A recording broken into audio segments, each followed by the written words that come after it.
As Muslims, we believe that since the creation of the first human on earth, every group of people have received a messenger from Allah who taught them right from wrong.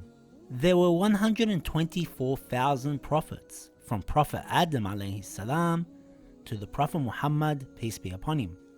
Out of 124,000 prophets, there were 5 who were very special.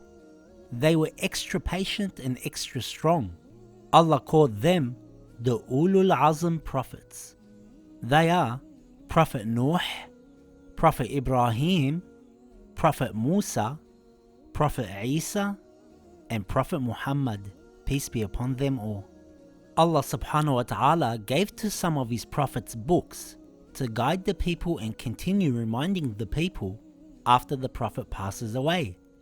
The Quran was given to the Prophet Muhammad to teach the people what was right and what was wrong, and to teach them the religion of Allah. The reason why we do not use these previous books now is because when the Quran was sent down, it covered all teachings of these books and all the important topics, and therefore we no longer need those books. Also, unfortunately, people have changed these books as time has gone on, and so we can no longer rely on them.